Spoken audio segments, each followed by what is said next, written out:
ایوان کی طرف سے سردار نصر اللہ دریشک اور مسٹر ایم پی بھنڈارا نے جناب شوکت عزیز پر اعتماد کی تحریک پیش کی۔ پاکستان مسلم لیگ اور اس کی اتحادی جماعتوں کے ارکان نے ڈویژن کے ذریعے تحریک کے حق میں رائے کا اظہار کیا۔ متحدہ مجلس عمل اور ARD سمیت اپوزیشن کے ارکان نے کارروائی کا بائیکاٹ کیا اور ایوان میں نہیں آئے۔ ڈویژن کا عمل مکمل ہونے پر اسپیکر چودھری امیر حسین نے اعلان کیا۔ 191 members have recorded their vote in favor of the resolution. Consequently, the resolution for vote of confidence in Mr. Shaukat Aziz, the Prime Minister of Pakistan, is passed. اعتماد کا ووٹ حاصل کرنے کے بعد ایوان سے خطاب کرتے ہوئے وزیر اعظم جناب شوکت عزیز نے کہا کہ ملک میں معاشی اصلاحات کا عمل جاری رہے گا اور غربت اور بے روزگاری کے خاتمے کے لیے جلد پروگرام شروع کیا جائے گا۔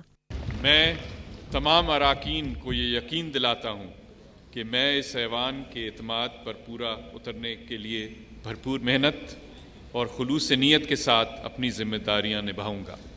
ہماری اولین ذمہ داری اس جمہوری عمل کو جاری رکھنا ہے۔ ہم حزب اختلاف کو ساتھ لے کر چلنا چاہتے ہیں۔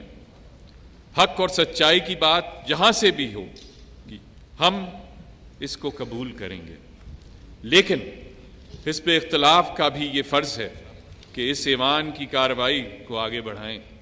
ہمارا سب سے بڑا چیلنج ملک میں امن و امان کی صورتحال کو بہتر کرنا ہے۔ خصوصاً دہشت گردی سے پیدا ہونے والی صورتحال روایتی طریقوں سے ٹھیک نہیں ہو سکتی۔ اس کے لیے ہمیں نہ صرف قانون نافذ کرنے والے اداروں کی تنظیم نو اور ایفیشنسی کو بہتر کرنا ہوگا، بلکہ اپنے عدالتی نظام کو بھی تقاضوں سے ہم آہنگ کرنا ہوگا۔ ساتھ ہی ہمیں غریب عوام کی سہولت کا خیال بھی کرنا ہے تاکہ وہ چھوٹے چھوٹے مقدموں میں اپنی زندگی تباہ و برباد نہ کریں۔ ہم ان دونوں شعبوں میں نئے وسائل مہیا کریں گے اور دور رس اصلاحات نافذ کریں گے تاکہ امن و امان کی صورتحال بہتر ہو اور عوام کو انصاف کی فوری اور آسان سہولت میسر ہو۔ ہم ان عوامل کو بھی ٹھیک کریں گے جو ہمارے نوجوانوں کو مجرمانہ زندگی کی طرف لے جا رہے ہیں۔ غربت اور بے روزگاری کا خاتمہ در حقیقت اس برائی کو جڑ سے اکھاڑنے کے لیے ضروری ہے اور ہم اس سلسلے میں مؤثر اقدامات انشاءاللہ کریں گے۔ وزیر اعظم نے کہا کہ ملکی دفاع کو اور مستحکم بنایا جائے گا اور خارجہ پالیسی کے ذریعے قومی مفادات کا تحفظ کیا جائے گا۔ ہمارا دوسرا چیلنج سرحدوں کی حفاظت اور ملک کی دفاع کو مضبوط بنانا ہے۔ ہمارے کوئی جارحانہ عزائم نہیں ہیں، لیکن ہم اپنی دفاعی ضروریات اور قومی سلامتی کے تقاضوں سے لاپرواہ نہیں رہ سکتے۔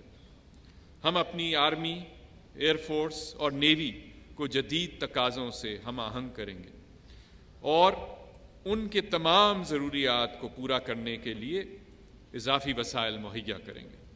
ہمارا نیوکلیئر پروگرام ملک کی دفاع میں مرکزی اہمیت کا حامل ہے، لہٰذا ہم نہ صرف اس پروگرام کو جاری رکھیں گے بلکہ اس میں مزید مہارت اور مؤثر کارکردگی حاصل کریں گے۔ ہماری خارجہ پالیسی کا واحد مقصد قومی مفادات کا تحفظ ہوگا۔ ہم تمام فیصلے صرف اور صرف ملک کی بہترین مفاد کو سامنے رکھتے ہوئے کریں گے۔ ہماری خارجہ پالیسی علاقے میں امن اور استحکام کو فروغ دے گی۔ ہم دنیا میں مسلمانوں کے حق میں، امت کے حق میں اپنی آواز بلند کریں گے۔ کشمیر اور فلسطین کی آزادی اور عراق میں امن کے حصول کے لیے کوشش کریں گے۔ جناب غلام سرور خان، ریاض حسین پیرزادہ، سید عبدالقادر الگیلانی، غلام رسول ساہی، قاضی عبدالقدوس راجڑ، گل فرخندہ، تنزیلہ عامر چیمہ، نور الحق قادری، شاہد اکرم بھنڈر، ظہیر عباس کھوکھر، ڈاکٹر عطیہ عنایت اللہ، یار محمد رند، ہارون قیصر، مہناز رفیع، چودھری شہباز، ڈاکٹر فردوس عاشق آوان، لیاقت جتوئی، صفدر شاکر، امیر مقام، روبینہ وٹو، حاجی خدا بخش نظامانی، چودھری نذیر جٹ اور فرحان لطیف نے جناب شوکت عزیز کو وزیر اعظم کا منصب سنبھالنے اور اعتماد کا ووٹ حاصل کرنے پر مبارکباد دی۔ انہوں نے توقع ظاہر کی کہ جناب شوکت عزیز کی قیادت میں ملک تیزی سے ترقی کرے گا۔ قومی اسمبلی کا اجلاس غیر معینہ مدت کے لیے ملتوی ہو گیا ہے۔ فرحانہ خان، پاکستان ٹیلی ویژن نیوز، پارلیمنٹ ہاؤس، اسلام آباد۔